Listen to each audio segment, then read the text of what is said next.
Hey, I'm Michael Artsis here at the Greenwich Concours d'Elegance in Greenwich, Connecticut. It's an amazing car show, and you're watching BeTerrific. You guys make BeTerrific special. Thanks so much for watching. I'm with Jim Glickenhaus. You've got some very special cars, but this one is very special. Ferrari P34. Talk about this car and bringing it out here. I mean, just for the audience to be able to see this in person, it's pretty special. This is one of the most beautiful and successful Ferrari race cars that was ever built.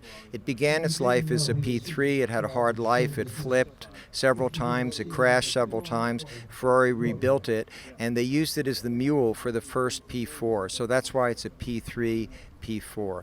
It has a P3 chassis with a P4 engine stuffed into it, and the first outing as a P34 was in early 1967 when Lorenzo Bandini and Chris Amon drove it to first overall at the 24 Hours of Daytona. So this is a very important, spectacular car. I'm lucky to have found it and to restore it and put it back together and to bring it to show so people can see it. What's it like to drive?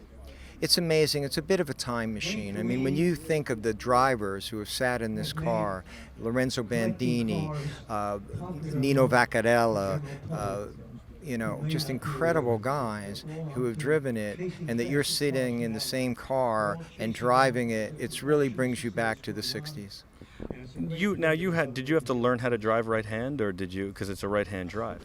Well, race cars are right-hand drive because race tracks run clockwise, so there are more right turns, so it's easier to see the apex from the right seat as you're driving.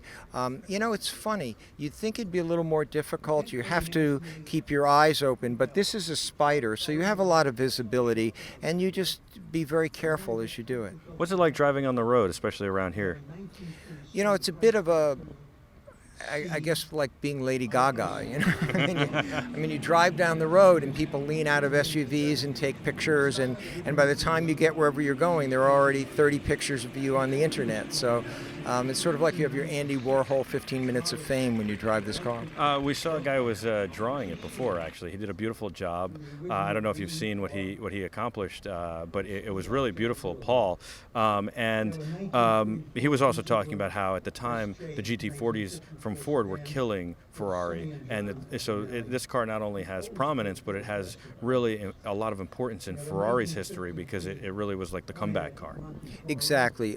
Ford had finished Le Mans in '66. They finished 1, 2, 3 in a formation, and that really annoyed Ferrari. So at Daytona, the Ferraris finished 1, 2, 3. This car finished first. Two other P cars finished second and third, and they finished in a formation. So the most famous shot, probably the shot that was on Enzo Ferrari's wall in his office when he died, was of this car and her sisters crossing the line at Daytona and winning the 24 Hours. How did you find it, and what condition was it in when you found it? Well, here's the truth of competition cars. To the people that make them, they're simply tools, and once the season's over, they're garbage. And this particular car at Le Mans got a flat tire. Chris Amon tried to drive it back to the track, back to the pits. The wheel caught on fire. It was magnesium. The car burned, and they could not repair it in time for the last race of the '67 season, so they scrapped it. They threw it in the garbage. And there was an expat named Tom Mead, who was living in Modena, who was collecting Ferrari junk and turning it into hot rods and one-off creations, and he bought from Enzo Ferrari the original chassis and some components, and later another English racer bought some components, and I bought at the time what I thought was a replica. I didn't think it was the real car. And then by doing some forensic investigation and noticing that there was only one car that began as a P3 and wound up as a P4, and that's this chassis. And you can still see that this is a P3 chassis with the vestigial P3 engine mounts and the P4 engine fit. And also the physicality of it is this: a P3 engine is 12 12 millimeters shorter than a P4 engine. So when you put in the P4 engine, the P4 is shorter than the P3, so the wheelbase of the car changed, and you can see where they changed the wheelbase. So that's how we learned what it was. And how long did it take you to restore? This project took about 12 years. I mean, we had to find parts. Ferrari helped us. They made parts. They eventually began to agree with me that this was an important thing to do. Ferrari in their own way are interesting. They send you letters like, you should not have retrieved parts from our junkyard to resurrect this car, but we wish you the best holiday wishes. So all's good. That's hilarious. What about, you talked about here, you were talking on the stage before, about the importance of passing the passion for cars on to the next generation. And I think that is the utmost importance. My son is 2 years old, and especially today, as you get into cars, they're so well put together. You don't get to see the engines anymore. You don't really get to see this anymore at all. So how did you get into cars? Well, I grew up in a time when I loved mechanical objects. I was very lucky. I rode my bicycle to Greenwich to Mr. Canetti's Ferrari dealership. He invited me in eventually. Which is now Miller Motor Cars, right? Exactly. It was right on the Post Road. It was a long bike ride from New Rochelle for a 12-year-old kid. Wow, that is a long bike ride. Yeah, and Mr. Canetti let me in. At first, he said, okay, you can sit in the cars, and then you can touch the steering wheel. I couldn't shift them. And on one rainy day, he said, you don't have a jacket. And I said, oh, it's okay. And he said, no. And he took a Ferrari Nart team jacket and gave it to me. I still have it. And wow. So that was my love of it. But, you're talking about a very interesting thing. I think in the world, there are people who think that cars are going to become apps on iPhones. So you'll sit in the back of a self-driving car, texting, being on the internet. It'll drop you off at wherever you want to go. You'll push a button. It'll go to a charging station. When you want it, you say, come and pick me up, Siri, in 15 minutes. The car will pick you up. And cars will be a lot different. We now are a Scuderia. My wife and I, we have a race car that we design, engineer, build from the ground up, a beautiful carbon fiber car. It was on the cover of Road and Track last month. And I just saw a video and pictures of it. Your mechanic showed it to me. It's unbelievable. Yeah, and if you go on Facebook to Scuderia Cameron Glickenhaus, you'll find our web page. When we race, we have 1 million people on that page. But the thing is this. It's a real car. It's a mechanical car. And on the wing, when we raced at the 24 Hours of Nürburgring 2 weekends ago, where we finished first in class, I wrote, not self-driving.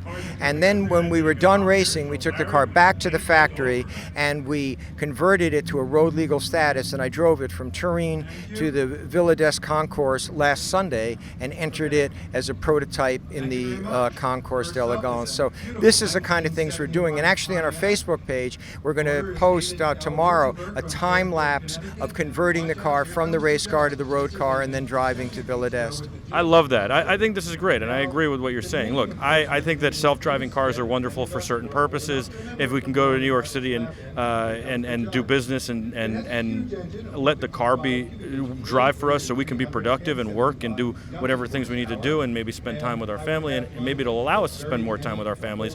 When we get home, we won't be working as we're 24 hours now with the phone and the computer and the whole deal. So I do see that there's potential and good reason to have a car that can do that, but I never ever want to give up completely the ability to drive or taking a car like this out on the road. I think that has its place, but this, I hope, never goes away. And the passion for it, passion that you have, that I have, that car enthusiasts have, I hope, never goes away. So this is really, really awesome, and I love what you're doing. Thank you for sharing your story with us, and I really appreciate it, and I look forward to doing more with you in the future.